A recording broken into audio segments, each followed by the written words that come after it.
Salam sejahtera Malaysia, denyut nadi suara rakyat bergema di channel ini.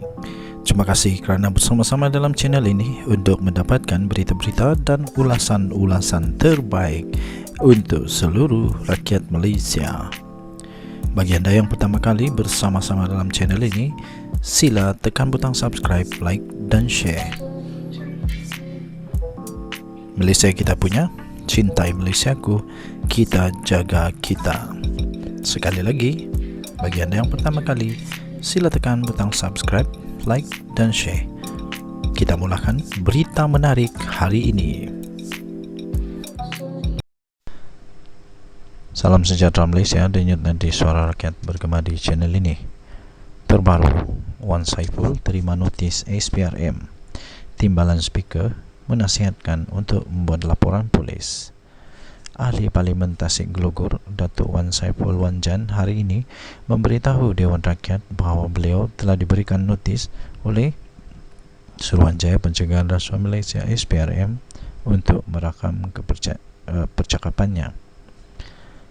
Ia berhubung kenyataan yang telah dibuat oleh beliau yang juga adalah Ahli Majlis Pimpinan Tertinggi MPT Bersatu ketika menyertai perbahasan tidak diraja di Dewan Rakyat pada 28 Februari lalu. Wan Saiful didakwa telah mengeluarkan kenyataan yang berbau sangkaan jahat terhadap Perdana Menteri Datuk Seri Anwar Ibrahim sehingga menjatuhkan kekecohan di Dewan Rakyat.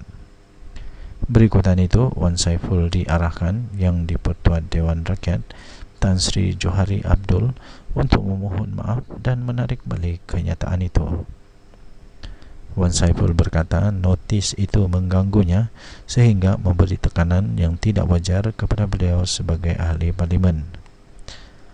Beliau menyifatkan notis itu sebagai tidak adil termasuk berbahaya kerana boleh mengancam imuniti ahli parlimen daripada pendakwaan dan keistimewaan ketika berucap atau berbahas dalam sidang Dewan Rakyat. Katanya beliau sudah membuat permohonan maaf dan menarik balik kenyataan. Jadi, keputusan speaker telah dibuat dalam hal ini. Bagi saya rasa bagi semua ahli dewan itu telah ditutup dan selesai. Bagaimana saya terus-menerus dapat kacau ganggu daripada pihak berkuasa terutamanya SPRM. Saya baru dapat satu notis untuk dirakam percakapan saya mengenai apa yang saya sebut dalam Dewan Yang Mulia ini, katanya.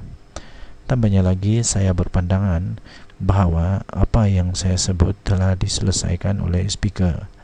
Tidak ada sesiapa yang boleh mengganggu imuniti yang disebut dalam Seksyen 7 Akta 347. Pada masa sama, tidak wajar untuk menghina keputusan speaker dan keputusan diambil dalam Dewan dalam perkara yang telah selesai, katanya. Tambahnya, jadi bila ada kacau ganggu yang begini, bagi saya ini satu tekanan yang tidak wajar yang diberikan kepada ahli parlimen dalam hal sedemikian. Saya nak tarik perhatian bahawa ada pelanggaran yang berlaku dan saya rasa tindakan diambil oleh SPRM ini telah melanggar bukan saja imuniti ahli parlimen yang disebut dalam Seksyen 7 Akta 347 tetapi juga melanggar keputusan speaker, katanya. Tambahnya, saya nak timbulkan ini untuk perhatian sebab saya rasa ini, katanya, saya rasa ini satu benda yang tidak adil dilakukan dan berbahaya bagi imuniti kita sebagai ahli parlimen, katanya. Sebagai respon terhadap isu yang dibangkitkan itu, Timbalan Yang di-Pertua Dewan Rakyat Datuk Ramli Muhammad Nur berkata mengikut Peraturan Mesyuarat 43 apa-apa keputusan speaker adalah muktamad. Ramli berpandangan mengikut perkara 63 Perlembagaan Persekutuan yang merujuk keistimewaan parlimen, apa yang diperkatakan dalam Dewan Rakyat tidak tertakluk kepada undang-undang sivil melainkan jika diulang di luar parlimen. Justru, beliau berpendapat tindakan SPRM itu adalah untuk menjalankan siasatan terhadap isu yang ditimbulkan sambil menasihatkan Wan Saiful untuk membuat laporan polis. Katanya, jadi apa-apa yang dilaksanakan oleh SPRM ini pada pandangan saya adalah proses penyiasatan yang boleh memutuskan apa-apa sekalipun mengikut perkara 145 Perlembagaan Persekutuan adalah kuasa AG Peguam Negara, katanya. Tambahnya, saya rasa YB keluar dari Dewan ni, buatlah satu laporan polis supaya siasatan juga boleh dijalankan atas kuasa-kuasa dijalankan oleh SPRM, dan pemutusnya adalah mengikut perkara 145 iaitu peguam negara, katanya dalam kenyataan itu. Denyut nadi Suara Rakyat bergema di channel ini. Jangan lupa tekan butang subscribe, like dan share. Bye-bye.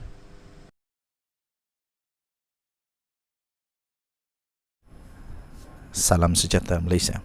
Disahkan, ini disahkan ya.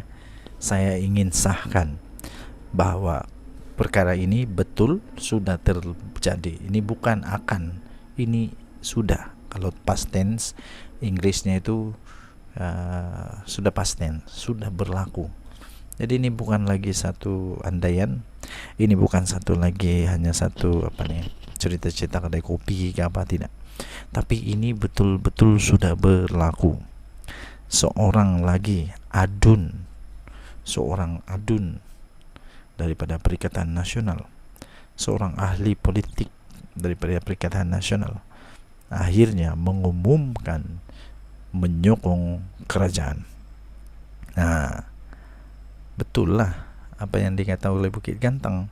Memang ada dari Selangor yang ambil keputusan untuk menyokong kerajaan. Ini pasti akan menyebabkan Muhyiddin Yassin dah boleh tidur lena. Azmin Ali lagi, ketua pembangkang di Selangor, minta maaf. Minta maaf, anda kehilangan satu orang. Siapa dia? Keputusan ini telah dibuat dengan rela hati. Itu kata Abdul Rashid. Abdul Rashid adalah bekas ketua Badan Pimpinan Bersatu Selangor. Datuk Abdul Rashid Asari mengesahkan, menyokong, memberi sokongan ke atas kepimpinan Datuk Seri Amiruddin Syari pada hari ini. Abdul Rashid yang juga adalah ahli Dewan Undangan Negeri Adun untuk Selat Kelang berkata, keputusan itu dibuat setelah setelah meneliti perkembangan semasa dan mengambil kira beberapa faktor utama.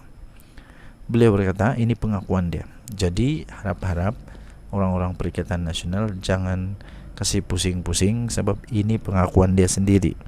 Ini bukan pengakuan daripada Datuk Seri Anwar Ibrahim atau Amiruddin Syari. Ini bukan pengakuan dari dorang, tapi ini pengakuan orangnya yang sendiri yang telah pun membuat keputusan untuk menyokong kerajaan. Beliau membuat pengumuman, mengakui sendiri. Beliau berkata, keputusan ini dibuat dengan rela hati tanpa sebarang paksaan, setelah beliau meneliti titah ucapan Sultan Selangor yang memuji pentadbiran Kerajaan Negeri Selangor yang berada di landasan yang tepat demi untuk kemajuan negeri dan kesejahteraan rakyat. Beliau juga mengakui langkah ini juga adalah akibat daripada beberapa siri tindakan Perikatan Nasional sendiri, terutamanya daripada Perikatan Nasional Negeri Selangor, yang dilihat tidak berbuat apa-apa, malah berdiam diri terhadap apa yang telah berlaku, terhadap tumahan-tumahan yang telah dilontarkan oleh orang-orang besar daripada Perikatan Nasional kepada siapa? Raja-raja Melayu. Mereka tidak ada pendirian yang betul-betul yang sepatutnya mereka tidak setuju. Sepatutnya mereka sentiasa berada di belakang Duli Yang Maha Mulia Sultan Raja-Raja Melayu, sebab itu adalah antara perjuangan untuk Perikatan Nasional. Parti-parti di dalam Perikatan Nasional PAS, Bersatu, ini dua parti yang paling besar, paling berkuasa di sana, sepatutnya betul-betul menghargai, menghormati, menjunjung titah kedaulatan Raja-Raja Melayu, bukan berdiam diri. Inilah yang berlaku. Jadi disahkan, keputusan ini dibuat dengan rela hati dan bukan ada apa-apa unsur-unsur rasuah atau sebagainya. Jadi harap-harap jangan ada lagi macam Wan Saiful Wanjan yang akhirnya minta maaf. akhirnya mohon maaf. Harap-harap tak ada lagi yang kata apa macam-macam lah, fitnah kah, tak fitnah kah, tapi janganlah cakap dimanapun. di dalam parlimen kah, di luar parlimen kah, di mana-mana.